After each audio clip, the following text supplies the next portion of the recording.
release patterns, and there's not a particular one that is like the go-to, but what we want to do is we want to explore all options. We want to develop our awareness so that we can adapt our release pattern depending on the shot we're trying to play or how we're trying to regulate our ball fly. So we might need to hit it higher over a tree, an obstacle or something, or onto the green, land it softer, maybe it's a short-sided flag, bunker you need to get over, maybe even approach into the green. There's different release patterns for different shots, and we don't want to be restricted to just one release pattern. Yes, we might find our dominant pattern, that's great, but we need to explore all options. We need to explore what our capability is first, and then we can start to recognise the potential we've got for it. This Frisbee could be the key to you feeling this release. And when I say release, what I'm talking about is rotation of the club face. Now there's lots of ways of rotating this club face, if you like. Because it's three-dimensional, the club face, wherever I move this grip, it has an effect on that club face. And because there's loft on the face, it has a severe effect. When I rotate it or push the handle forward or back, up or down, it moves the loft. It points the club in different directions. And so does this. And it's this plane of motion, this rotation about the shaft, that most people don't recognise, particularly when the golf club is moving through space in a different orientation to this.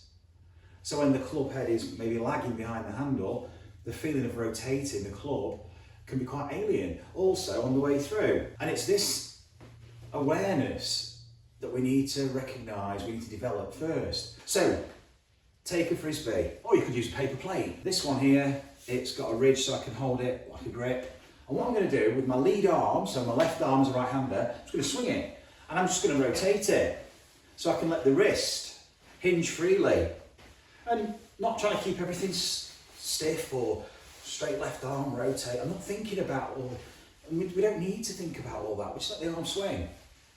And what I'm going to do, I'm going to throw this into the floor behind me, in this space that I will need the golf club to be rotating to some degree, because my body rotation is going to counter these torques. So when I'm rotating this way, okay, that won't happen in isolation, because in a golf swing, I'm going to be rotating. So I'm just going to throw it into the floor behind me. I'm going to twist it and throw it in, literally rotate. So I'm going to supinate that lead hand and let go. And notice my palm's up now, and I've let go of it in a place where, yeah, that could be fairly useful for a golf shot. I can close the face before I get to the golf ball. And I'm doing it as part of a freewheeling motion. What I want to do now is I'm going to take the club with my lead hand, just swing it back, and I want to bounce the toe off the ground. And notice, in order to close the face, here, I'm just rotating the shaft. I don't need the club head to pass the hand. It can happen behind the hand while it's still in a lagged state. And I can rotate it, and there's quite a lot of speed. I'm actually helping transfer speed. And notice I can let this carry on, and then let it rotate more. This won't happen in a golf swing. It's not physically possible. Here, I'd be over here in a golf swing trying to do this. It's not going to happen. This rotation will be much less. These may appear or feel like big movements, but in a golf swing, they're minor, they're micro moves, but they are recognisable. And this is going to amplify your awareness for it. So just rotating the shaft and bouncing the toe off the ground, but not past the hand, because that's going to throw the path off. See, it's going left. The amount of people I see day to day doing this and letting the club pass the hands, and notice it's throwing the path left. We want to be able to direct the path wherever we intend to go without compromising it with the rotation of the club.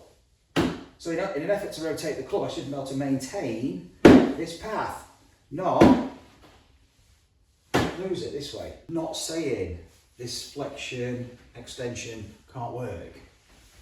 It absolutely can, okay? Like a slap shot in kind of hockey, okay? naturally the face is going to be a bit more close to the path throughout more of the arc. That requires different body movements to delay this from happening, and that's okay.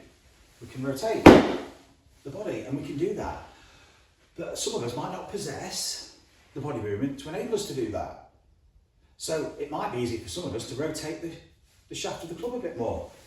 That might be easier, and that's not a flip roll because I'm going to rotate my body. So it's rotating while it's still lagged. It's releasing, by the way, guys. We're not holding this off. We are still releasing the club. It's just that the release point is much later.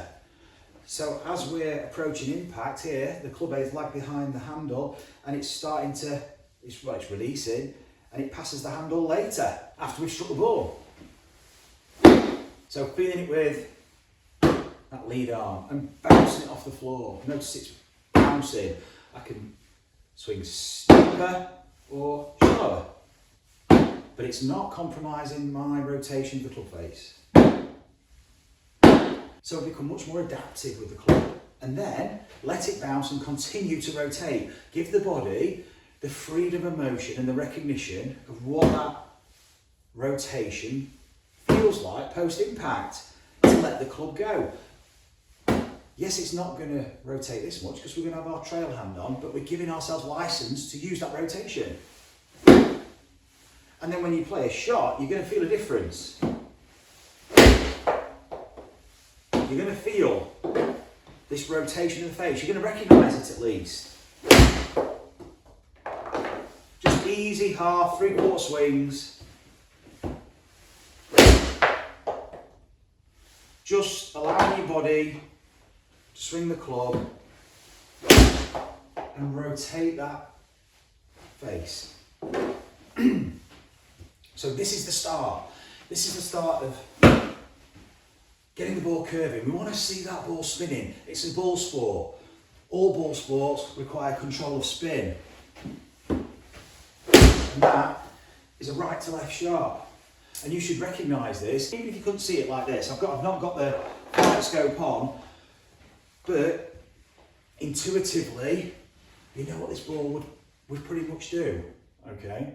So we can attune ourselves to the feeling of our movement with the club to the outcome, to the shot. So we can start picturing shots and we've got a recognisable feel for that shot already. We can bring in the feeling of the release.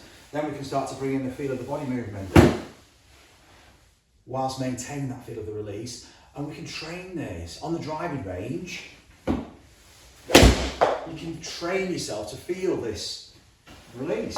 This is not to say that we have to play a draw. What we're doing first is just feeling rotation of the face, and then we can start to develop different shot patterns.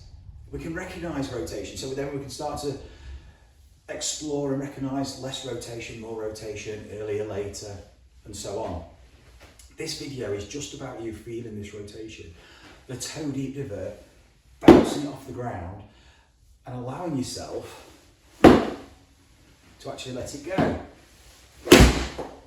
So guys, rotating the face, use a Frisbee, paper plate, rotate it into the floor. I'm sure you've seen my videos on using a mobile phone, showing yourself the text. Then you go into body movement. Now you're into the 1, 2, 3, 4. And this is going to allow you to use it. But that's for another day, guys. Today, it's all about this, rotating the face. Let me know how you get on with this exercise, because it gives me food for thought for other tutorials. I'm going to be guided by you on your journey and to help you develop your game with what you're seeing on the channel, what you feel is more necessary, appropriate for you, and what you're experiencing. And I can only do that with your feedback. So guys, please send me a comment, let me know how you're getting on, and I'll see you soon.